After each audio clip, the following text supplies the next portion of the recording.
आई वडील आपल्या मुलांसारखे होऊन जातात आणि ते नुसतं आपण त्यांना तसं वागवतो म्हणून नाही, त्यांनाच तो विश्वास येतो की काही विचारायचं नाही, थांबावं भूषणला विचारूया, मग भूषण काय म्हणतोय. तर हे रोल्स कधी चेंज होतात तेच कळत नाही.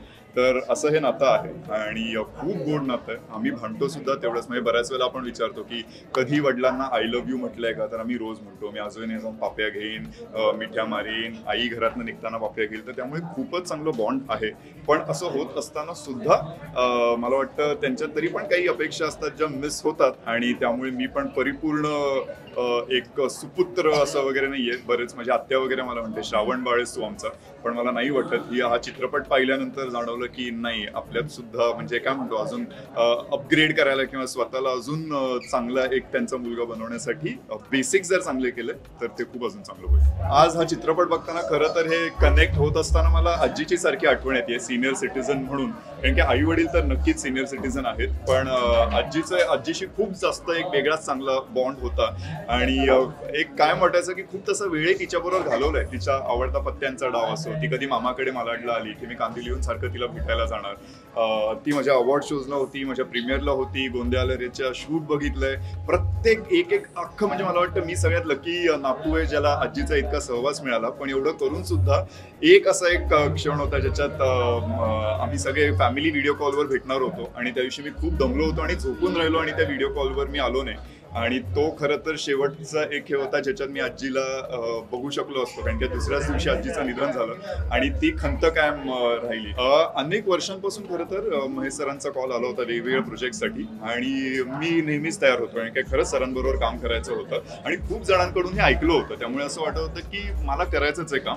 पण आधीचे रोल सुद्धा कळलं की हा चांगलं, पण जस्ट रोलपेक्षा असं झालं होतं की मला सरांबरोबर काम करायचं म्हणून. पण ही फिल्म इतक्या योग्य वेळी आली की नुसतंच की सर म्हणतात म्हणून तो रोल पण तेवढाच चांगला. आणि मला वाटतं की एका योग्य वेळी म्हणजे इतकी वर्ष काम केल्यानंतर सरांबरोबर काम करण्याचा योग आला आणि का ते कळलं म्हणजे की सर एक लिटरली युनिव्हर्सिटी आहेत आणि मला वाटतं खूप योग्य वेळी आलं. कारण की मी सुद्धा एक कलाकार म्हणून ग्रो होत असताना त्यांच्याबरोबर काम करतोय, तर त्यामुळे त्यांच्या कमी शिव्या खाल्ल्या. तेही म्हणतात कदाचित मी शांत झालोय म्हणून सुद्धा असेल, पण दोन्ही एक ऍक्टर म्हणून मी ग्रो झालोय आणि त्याचबरोबर सर सुद्धा शांत आलेत. हा योगायोग जुळून आला. पण व्हॉट अन एक्सपिरियन्स, इतकं शिकायला मिळालंय आणि तेवढंच सरांनी कौतुकाची थाप सुद्धा मारली. त्यामुळे तेही खूप चांगलं वाटतंय की केलेलं काम आवडतंय. दुसरं एक सांगायला आवडेल की त्यात वडिलांची भूमिका असल्यामुळे मी कुठेतरी ते डोक्यातून काढून टाकलं होतं की सर दिग्दर्शक आहेत या चित्रपटाचे, ते काय म्हणतायत मग आपल्याला ते ऐकायचंय, त्यांना इम्प्रेस करायचंय, त्यांना हवंय तसं काम व्हायला पाहिजे. त्यापेक्षा मी माझ्या वडिलांबरोबर वागतोय असं सगळं होतं. म्हणूनच की मध्ये कधी सर ओरडले तरी कधी घरात बाबा ओरडल्यानंतर जसं ओरडतात तसं मग आपल्याला जसं वाटतं की अरे त्यांचा बीपी वाढेल, आता आपण शांत राहू. तर असं काय नाही थांबा मला आधी हे सांगा. तर हे ऑटोमॅटिकली हा बॉन्ड होत गेला आणि तोच चित्रपटात दिसतो. आणि आता पण तसंच म्हणजे एकेकाळी आदरयुक्त अशी भीती होती, पण ती भीतीच निघून गेली त्यांच्याबरोबर काम करताना. फर्स्ट टाइम काम करते अँड आय थिंक तो खूप मदत केलंय मला मराठी बोलायला. आय थिंक ॲक्टिंगमध्ये आय थिंक जस्ट मला ईजला ठेवायला. I think he is very patient, very kind in his acting and खूप चांगलं काम केलंय. You have to watch him. Anusha खरंच चांगलं मराठी बोलते. चांगलं अशाने मी म्हणेन, कारण जी मुलगी लहानाची मोठी ऑस्ट्रेलियाला झाली आहे आणि तिचं इतकं मराठी असणं किंवा मराठी कळणं हे खूप महत्त्वाचं आहे.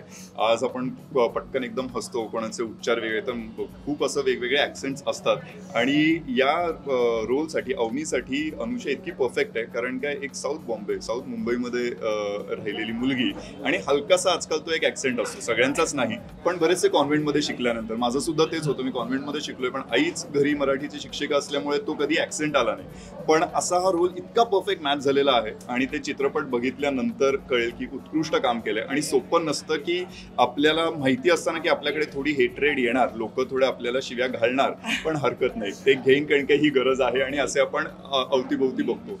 तर त्यामुळे खरंच जेन्युइनली मजा आली. मला वाटलं होतं अनुषा पहिल्यांदा आम्ही जे एकत्र काम केलं की जरा डिफिकल्ट असेल, हिंदी इंडस्ट्रीमधनं आल्यानंतर एक काहीतरी आपले सगळेजण इमेज जपून असतात मग कसं, पण ते आईस ब्रेकिंग इतकं क्विकली झालं होतं आणि कामात इतकी ती कम्प्लिटली त्याच्यात असते, कंटिन्युअसली तिच्या कामात जे एफर्ट्स ती घेत होती हे खरंच शिकण्यासारखं होतं. त्यामुळे hats off and it was genuinely a lovely experience. आणि काय नक्की गोष्ट आहे, काय कशी केमिस्ट्री दिसणार आहे ती तुम्हाला चित्रपटात. जेव्हा मी डबिंग करत होती. तो एक लाईन पाठवलं मला व्हॉइस नोट करून, कसं ॲक्सेंट कसं हे ते. So he is really help me a lot. It's a good person. Marathi चित्रपटसृष्टीतील लेटेस्ट अपडेट्स आणि गॉसिपसाठी आमच्या चॅनेलला सबस्क्राईब करा आणि बेल ऐकन दाबायला विसरू नका.